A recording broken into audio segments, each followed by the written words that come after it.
Allô boss, je crois qu'on a un problème. Il résiste à l'opération. Protocole 6, vous êtes sûr de vous? Ok, je vais faire comme ça.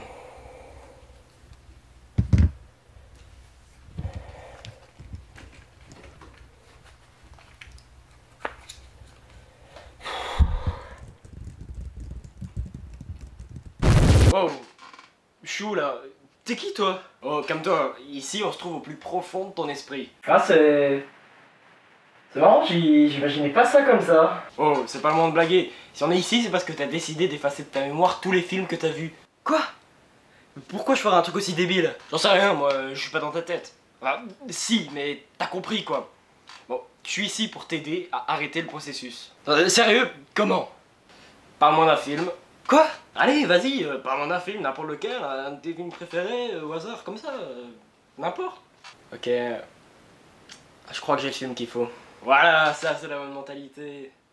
Alors, Eternal Sunshine of the Spotless Mind, que j'abrégerai par Eternal Sunshine pour des raisons évidentes, est un film américain mais du réalisateur français Michel Gondry, sorti en 2004. L'histoire est celle de Joël et Clémentine, un couple qui, malgré leurs différences, ont su trouver le bonheur. Un jour pourtant, Joël découvre que Clémentine a décidé de complètement l'effacer de sa mémoire grâce à une technique permettant d'oublier une personne. Bouleversé, Joël va donc lui aussi vouloir effacer Clémentine de sa mémoire, mais va se rendre compte qu'oublier n'est pas toujours la solution. Eh ben, c'est la joie ton film. Bon, tu me laisses raconter ou... Ouais, pardon, vas-y. Le film est donc assez atypique sur de nombreux points. Vu qu'il aborde le sujet de la mémoire et de sa perte, Michel Gondry a choisi une mise en scène plus qu'originale. Déjà, les scènes ne sont pas présentées dans l'ordre chronologique, ce qui peut être assez perturbant au début, mais qui colle parfaitement au propos du film. Joël se rappelle tous les moments qu'il a passés avec Clémentine, et la plupart du temps, on se remémore pas tout dans l'ordre. Une autre originalité est la façon dont les souvenirs s'en mêlent, les objets du décor disparaissant, des visages s'effaçant et les décors changeant sans prévenir, ce qui renforce l'impression d'être coincé avec Joël pendant que sa mémoire est chamboulée. Vous l'aurez compris, la réalisation est ici très inventive et inspirée. Mais pour faire un bon film, une bonne réalisation n'est rien sans l'histoire qui va avec. Et ici, l'histoire est incroyable.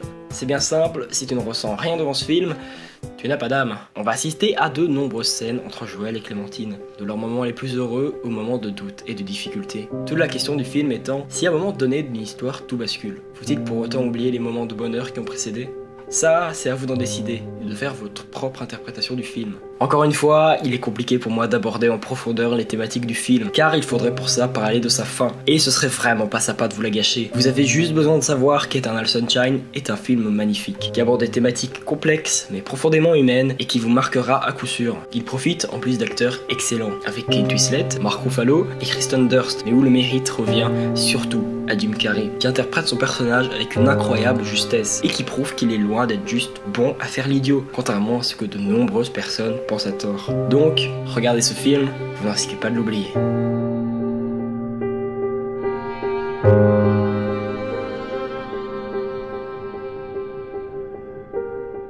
Eh ben, c'était pas mal. Ok, je vais retrouver ma mémoire maintenant, c'est ça?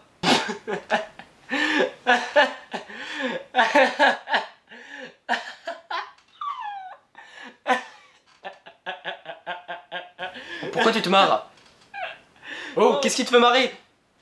Tu pensais sérieusement qu'en me parlant d'un film, ça allait arrêter le processus? Non mais, tout ça c'était juste un truc pour gagner du temps, pour que le processus se termine. Ça va être vraiment débile en fait. Tu peux rien faire pour arrêter ça. Rien.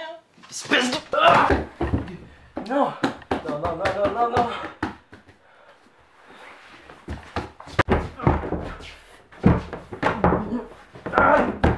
Faites pas ça, non!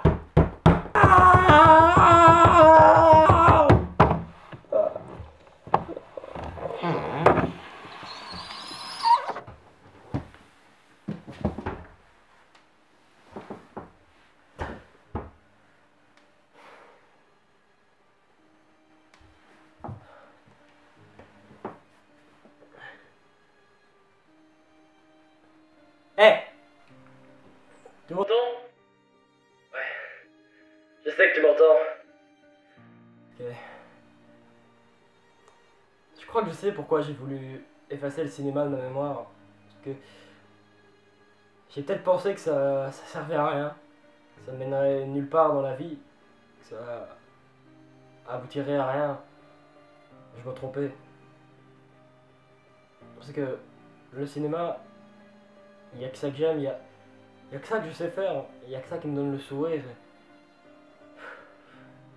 Même si les films vont s'effacer de ma mémoire, maintenant qu'on ne peut plus arrêter le processus, tant pis, je m'en fous.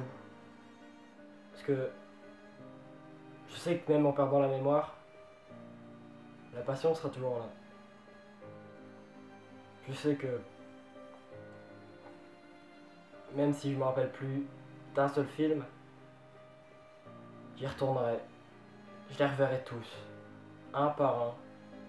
Ça me prendra peut-être longtemps, mais je le referai.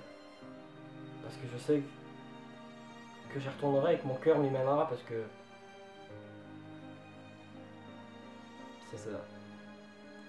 Je suis juste mon destin de moment. Et perdre la mémoire, ça y fera rien. Ça y fera rien! Ah là là. T'as un sacré cœur, hein, toi.